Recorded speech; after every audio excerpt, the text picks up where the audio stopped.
some of these make sense and I can get behind them. Some of them I have no idea why in the world they even picked this player uh, over some other ones. And then there's some that I'm just like, well, sure. I mean, I guess like O line. I mean, why isn't there a single K State lineman in there? That's weird. But I think the most glaring one on this list that I could see is the running back position. I don't know why the last year was the most stacked year for running backs in the Big 12. We had Taj Brooks, DJ Giddens, we had homeboy from KU, RJ Harvey, Holly Gordon. Like the freaking running back room was insane across the board. But there was one running back that was trading snaps with DJ Giddens, and his name, go ahead and say it, Steve. It's Dylan number Edwards, 3. baby. Dylan it's number Edwards. 3. Dylan Edwards, 200 rushing yards, 3 touchdowns in the bowl game, broke the bowl record, broke K-State's record. He should be on this list, man. And I totally get it. Like, I totally get putting, Bryson Washington in there, 1,000 yards last year. Jaheim White, their leading rusher at West Virginia. I totally get it. But neither one of those guys are going to have a better year than Dylan Edwards. They're just not, And I think like you said, last year the Big 12 was stacked with running backs, and a lot of people forgot who was on K-State's roster. A lot of people forgot because Dylan Edwards was the backup to DJ Giddens, and Giddens was drafted. A lot of people forget who he was, and I think he's going to have a monster season. I'm seeing 1,500 plus total yards. I'm seeing 12 plus touchdowns. They're going to know who he is after this season. That's for damn sure. What I will say is, what matters more to the player, Kenny? Preseason all-conference or the actual season and what happens at the end of the season? Winning the conference and postseason all-conference teams. What matters more? Of course. This is all fun and games. This is all like, picking your, it's like doing like a draft pick, and it's just for like a fantasy, like a college fantasy team, one of the things that I find really hilarious is that we've got Will Swanson at a fullback. That's the player. He's a tight end. He's a tight end.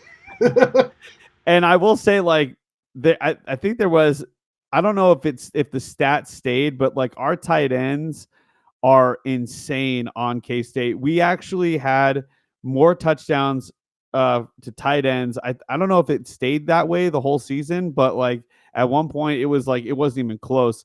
We were like the leading team in the country for tight ends getting touchdowns, which I think might have swayed Lincoln Cure a little bit. I think he was licking his chops a little as he kept seeing these touchdowns going to these going to Will Swanson, and let's not forget Ben Sennett getting all those touchdowns as well as a tight end. But yeah, our tight end room is huge, and I guess it looks like just from the preseason, it's looking like Will Swanson is moving over to fullback. I mean, it makes sense to me, I guess. So you got to move. Look, if Will Swanson is that good, where he's like, you know what, Garrett Oakley, Lincoln Cure, you guys, I know you guys are going to do great, but I'm going to move over to fullback, and I'm going to take the spot here. So that's cool seeing him on this list. Some of these other ones, Chase Roberts, dangerous boy out in the wide receiver, Jordan Tyson. I mean, these make absolute sense to me. Those two are the ballers of the Big 12. They might both be up for the what is the award? It's not the Jim Thorpe Award. It's whatever it is for the wide receiver. I think both of them are going to be final. Yeah, whatever it is, they're going to be up for it for sure. Yeah, they are definitely great receivers, and I'm definitely, eyeballs are definitely going to be on them for sure. Jace Brown playmaker. I'm sorry, I didn't mean to cut you off. I do this all the time. I'm so sorry. Does Jace Brown slide into that third spot because Eric McAllister I mean, he had 700 yards, 5 touchdowns. I mean, I don't see that how that's any better than the year that Jace Brown had last year. Can Jace Brown finish as an all-conference receiver, which would be like the first since Tyler Lockett 10 years ago? That would be interesting to see. Before I mean, I would love to see it. Obviously, Jace Brown is a great talent. I know also K State's really beefed up their wide receiver room a little bit. We definitely hit the transfer portal, but I'm hoping, Steve. Now, you mentioned Tyler Lockett. There is another Lockett that got a couple snaps in last year, but he was still needed to put on some size, still needed, get some work in. But hey, that family breeds incredible, incredible wide receivers. Sterling And Lockett. Sterling Lockett. Sterling Yep. Lockett is on the ballot, man. Hey, you're up to bat. I want to see what you got this year. My eyes are on you. Like, he is actually the player that I want. I'm hoping that he gets starting positions. I really do. I hope we get to see a lot of snaps from him. Because my eyes are going to be on him, and I really hope he gets that chance and that he gets like a breakout season, because this would be really cool to see another Lockett taking over, K-State's football team. I would just love to see it happen.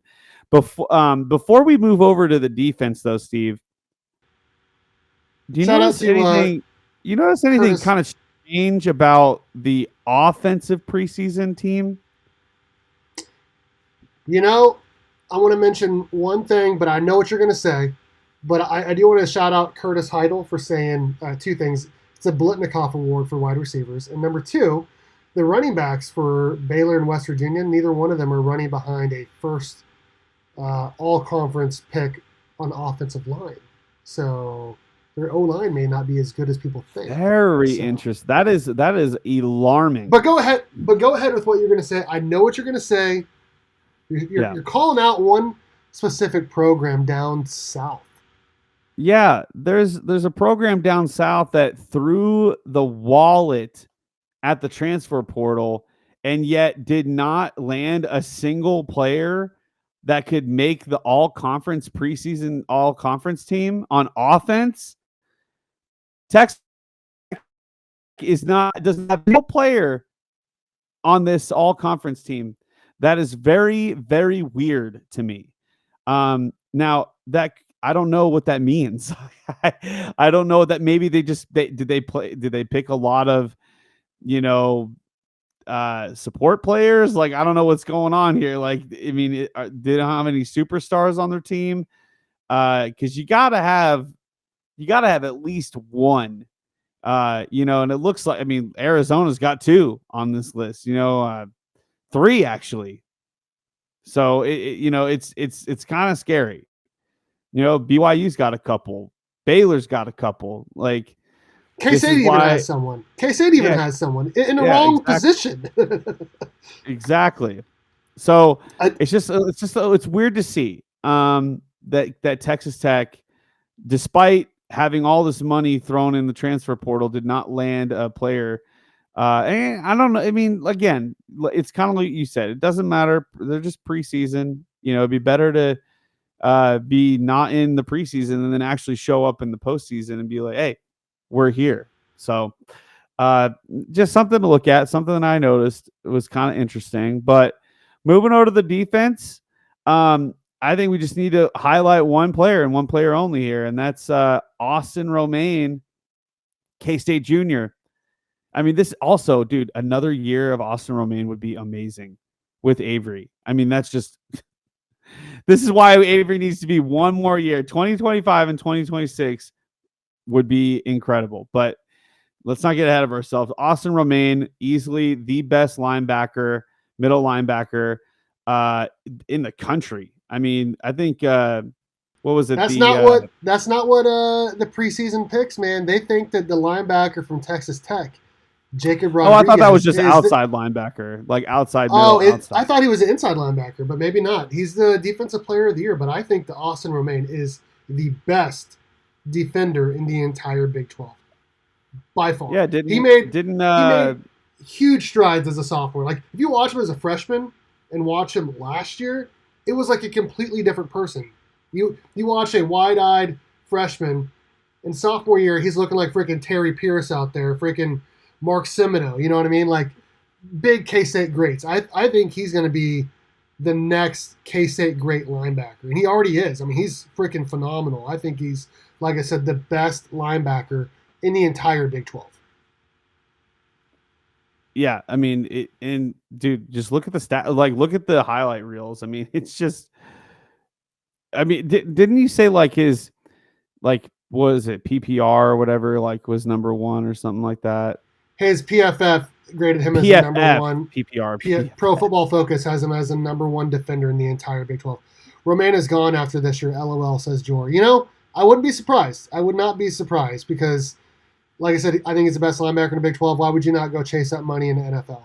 So, Yep. I think K-State's linebacker core is top 5 in the entire country. K-State's linebackers are insane. Homeboy from Topeka, I forgot his name.